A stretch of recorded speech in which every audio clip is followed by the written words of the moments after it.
श्रीपरमात्मने नमः। अथ अष्टमोऽध्यायः।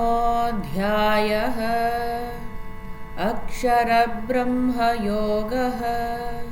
अर्जुन उवाच किं तद्ब्रह्म किमध्यात्मं किं कर्म पुरुषोत्तम अधिभूतं च किं प्रोक्तम् अधिदैवं किमुच्यते अधियज्ञः कथं कोत्र देहेऽस्मिन् मधुसूदन प्रयाणकाले च कथं ज्ञेयोऽसि नियतात्मभिः। श्रीभगवानुवाच अक्षरं ब्रह्म परमं स्वभावोऽध्यात्ममुच्यते भूतभावोद्भवकरः विसर्गः कर्मसंज्ञितः अधिभूतं क्षरो भावः पुरुषश्चाधिदैवतम् अधियज्ञोऽहमेवात्र देहे देहभृतां वर अन्तकाले च मामेव स्मरन्मुक्त्वा कलेवरं यः प्रयाति समद्भावं याति नास्त्यत्र संशयः यं यं वापि स्मरन् भावं त्यजत्यन्ते कलेवरं तं तमेवैति कौन्तेय सदा तद्भावभावितः। तस्मात् सर्वेषु कालेषु मामनुस्मर युध्य च मय्यर्पितमनो बुद्धिः मामेवैष्यस्य संशयः अभ्यासयोगयुक्तेन चेतसा नान्यगामिना परमं पुरुषं दिव्यं याति पार्थानुचिन्तयन् कविं पुराणमनुशासितारम् अणोरणीयां समनुस्मरेद्यः सर्वस्य धातारमचिन्त्य रूपम् आदित्यवर्णं तमसः परस्तात् प्रयाणकाले मनसाचलेन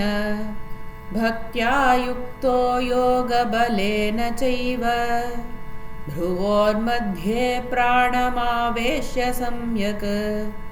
सतं परं पुरुषमुपैति दिव्यम् यदक्षरं वेदविदो वदन्ति विशन्ति यद्यतयो वीतरागाः यदिच्छन्तो ब्रह्मचर्यं चरन्ति तत्ते पदं संग्रहेण प्रवक्ष्ये। सर्वद्वाराणि संयम्य मनोहृदि निरुध्य च मूर्ध्याधायात्मनः प्राणम् आस्थितो योगधारणाम् ओमित्येकाक्षरं ब्रह्म व्याहरन् मामनुस्मरन् यः प्रयाति त्यजन् देहं स याति परमां गतिम् अनन्यचेताः सततं यो मां स्मरति नित्यशः तस्याहं सुलभः पार्थ नित्ययुक्तस्य योगिनः मामुपेत्य पुनर्जन्म दुःखालयमशाश्वतम् नाप्नुवन्ति महात्मानः संसिद्धिं परमां गताः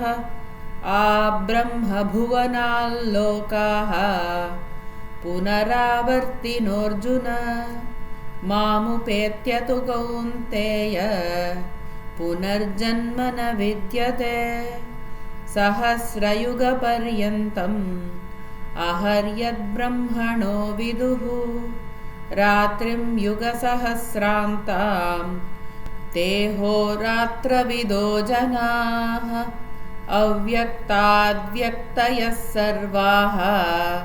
प्रभवन्त्यः रागमे रात्र्यागमे प्रलीयन्ते तत्रैवाव्यक्तसंज्ञके भूतग्रामः स एवायं